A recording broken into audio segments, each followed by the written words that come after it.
Alright, welcome to another video review. I did have another figure planned for today, which was Ultra Magnus, but he's a little more complicated than I thought he was. So he's going to have to wait until next week or something. But I do have a story tied to him. But here today we are taking a look at Ripclaw. That's her name. Yes, and it is her. It is a her. She is Ripclaw, one of the Predacons from the Beast Hunters, the Transformers Prime Beast Hunters toy line. So, yeah, she is I guess, dragon, and a super cool looking dragon, if you ask me. But yeah, here she is in her dragon mode. She can kind of like squat down for that kind of mode, or she can like be kind of upright. You can like extend the legs a little bit too, so she could be kind of like an upright dragon, even though she doesn't really stay. She kind of like wants to lean back because her big old tail is so heavy, and her tail has like a rubbery inside, so you can like move around and flex and stuff. And you can also, like, if you put it up here, it like locks it in place, which I think is the best position. But yeah, there she is. Oh, she has like a rubbery, the top of her head is like rubbery, but the bottom is like hard plastic. I wish the whole head was hard plastic, but unfortunately that's how Hasbro did it. She also has, speaking of her tail, she has this grabby claw gimmick. So if you put your there you go. See? So she triggers her little grabby claws. You press this little stinger, as they call it. There you go. She grabs on your finger like that. So you could probably use that. Here, I'll use this guy since he's nearby. Little duck bot transformer. So if we just push him onto, we might need to help a little bit. Come on. There we go. See? So she can grab onto him and capture him.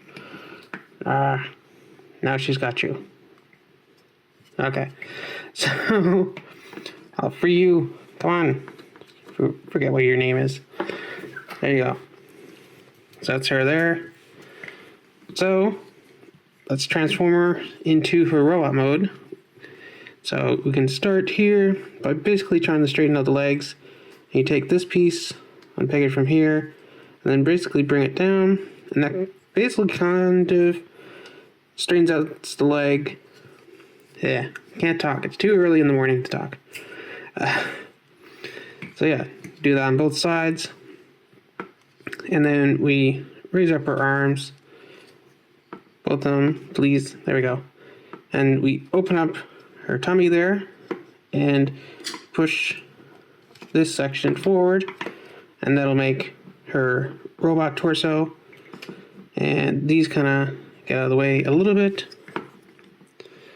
And we take the big old neck of the dragon mode. We split that apart to reveal her head. And those kind of become, these shoulder pieces are on kind of like a stick thing inside.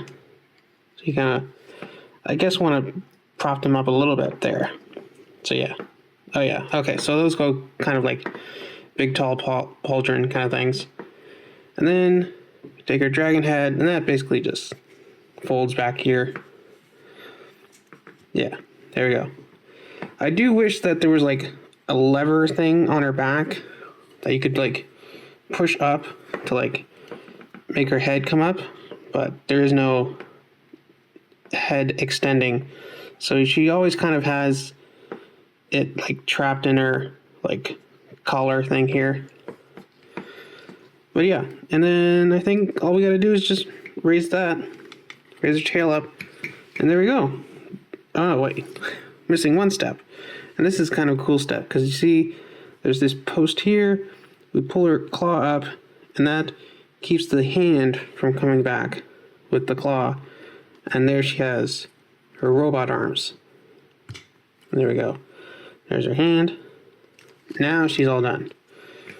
Other than just situating the wings however you'd like. But yeah, there she is. Ripclaw in her robot mode. So she is obviously very back heavy. So I will have to hold her basically this whole time. Which is a shame. I mean, we can just let the tail go down and then she can just kind of tripod herself. But yeah, there she is in robot mode. Her articulation, and this one for whatever reason just wants to keep drooping down. But she can go, you know, all the way around here. But you do have to move her pauldron thing out of the way. She does have an elbow articulation. No dedicated like bicep swivel.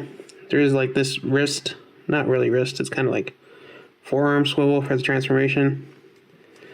And then of course she has like legs. She has like a little bit on the ball joint, but there's no like thigh swivel. She has pretty good knees, and then she has like a ball joint at the foot here. So she has a decent range of motion. And of course you can have her wings splayed however you want.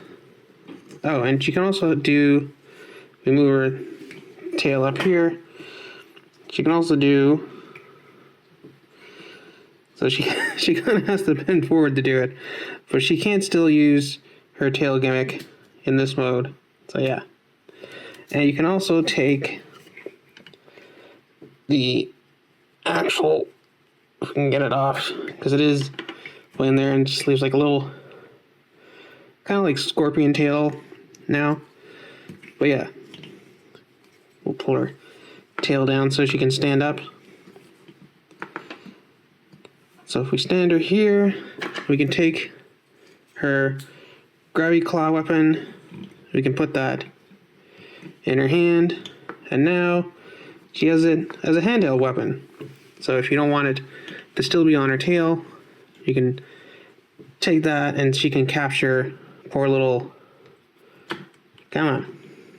So you have to trigger it for you. There you go. So she can capture poor little rubber ducky bot guy. But yeah, she's a pretty awesome figure, even if she is a little limited in her articulation.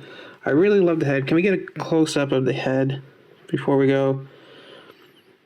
The mouth is kind of weird. I never noticed that the mouth is just, I guess, kind of a hole. That's a little weird. Okay. Kind of reminds me of Bumblebee, I guess. But yeah, she is a pretty cool looking dragon lady. But yeah, would love to get like an updated version of her with like, I guess, slightly improved articulation and better like head articulation and stuff. But yeah, there she is, Beast Hunters, Ripclaw. That's her name, Ripclaw.